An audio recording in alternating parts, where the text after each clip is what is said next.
Jordan Bianchi, The Athletic. From Martinsville Saturday night to today, what have you seen out of Ty Gibbs? Well, it's obviously been a tough week. It's been a tough week for our family, and Joe Gibbs Racing, Ty, the whole team is part of our family. And what I saw Thursday from Ty was some humility, and it felt to me like he spoke from his heart. It wasn't messaged, over messaged, and it was a good first step. Of course, words are one thing, and ultimately your character and your reputation is defined by your actions, and that will happen one race at a time, one lap at a time. Tonight, that young man drove his rear end off, and that was one heck of a race. I mean, that was an incredible race by Ty and Justin and Noah. They raced each other with respect. It was similar to last night. I mean, that was an incredible race, and everybody was, again, they did it right. So, tonight was a great first step. Go up here to Jonathan. Jonathan Field, the racing experts. Ty obviously winning the championship. How do you assess, his talent at this point? What does he need to get to that next level? Cup. Ty's ready. He's there, and because of his last name, because of the race team that he races for, obviously he is under a microscope, and he is always going to face. He has faced this question of, does he deserve to be there? How much is he there because of his family? And anyone who really watches the sport and watches what he has done can easily recognize that he's earned his spot, and he's ready to go to the next step. There's nothing more he needs to do. There's nothing more he's going to learn at the Xfinity level, given how radically different these cars are to the next generation cars. The one, if you want to get really analytical, the one thing that he doesn't have perhaps are the number of reps that a lot of his peers have, and the reps really help you with racecraft at his level. But my gosh, he is a talented young man, and he's gonna do some great things in the sport. Go to Justin, then Nate. Justin Schuler, Kicking the Tires. To follow up on what Jordan was asking about Ty, you mentioned that he's found that first step. If Ty were to come up to you and go, okay, what would be your advice of what the second step is, what that third step is? What would be your advice to Ty to handle himself with the following years moving forward? So I've talked to Ty, and I've talked to his father, and I've spent a tremendous amount of time talking to his grandfather. And I think any young person, any gifted individual athlete is well served to try and remain humble and appreciate where they are, and appreciate that they're not racing for themselves. They're racing for a team. They're part of a team. And unfortunately, I think Ty forgot that a week ago, and didn't understand the ramifications, the repercussions of his actions, because they hurt his teammate, they hurt his team, they damaged our brand, And that was a tough lesson. So, for us, the messaging going forward is about humility and teamwork and respect. Nate Ryan, NBC Sports. I've got a couple, David. First on this being the first step and actions speaking louder than words, he obviously drove an extremely clean race. I think he might have made contact once slightly with Justin Allgaier. How much of a message do you think that sends to the Cup Series drivers that we're expecting he's going to race against next year? Nate, I don't think you can. One race isn't a cure-all.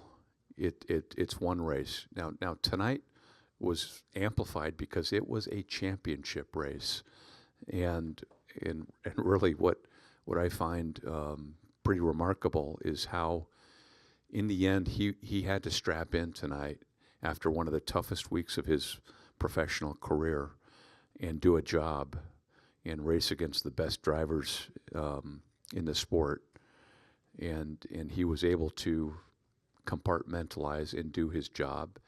And I don't think, he was out there holding the steering wheel, worrying about racing the right way. I think he knows how to do that.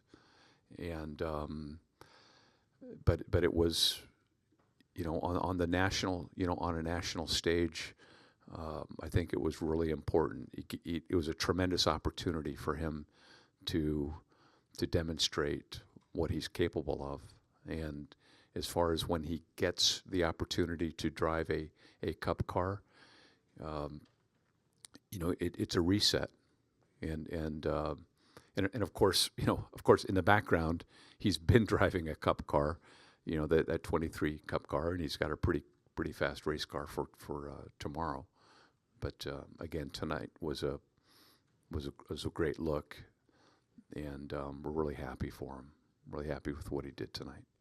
And you heard the reaction at Martinsville. I'm sure you heard the reaction from the crowd tonight. Trying to think of a way to phrase this. I mean, you're about to part ways with a driver who got booed for 15 seasons, driving the Cup Series, winning 2 championships, and now you've got a guy who's probably going to go up to Cup and experience a lot of the same reactions, at least initially.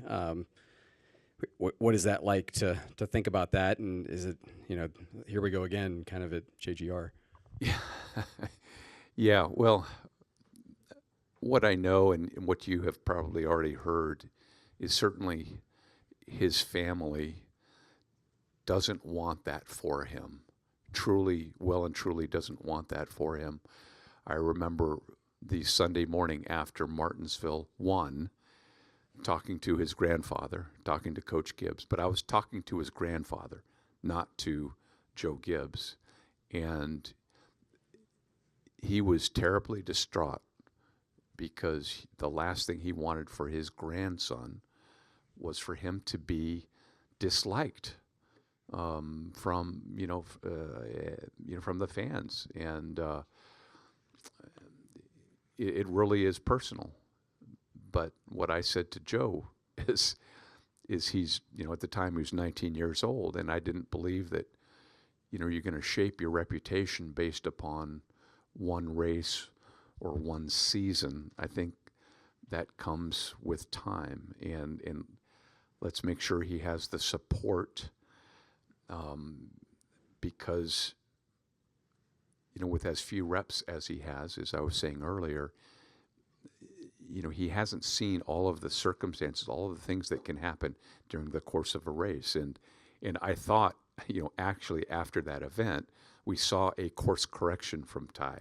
We saw some things that we're like, okay, he's listening, he's growing. And obviously, there was a backslide. And that, unfortunately, when that happens, that kind of erases everything in the rearview mirror, and you have to start over, and even more so because of the circumstances and because of how egregious it was.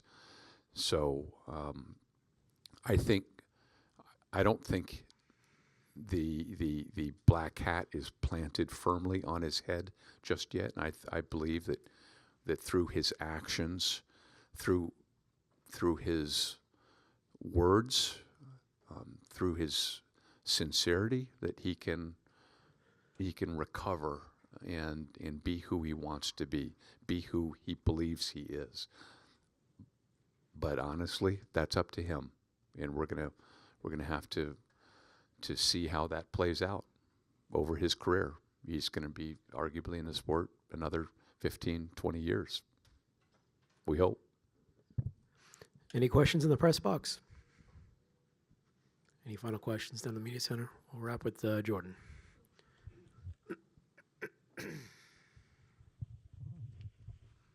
Jordan Bianchi, The Athletic. Presumably, Ty's going to go to Cup next year replace Kyle Busch. In light of recent events, has there been any conversation of maybe a promotion? He's not ready for a promotion, and he could use another year to season in the Xfinity Series? No, he's ready, Jordan.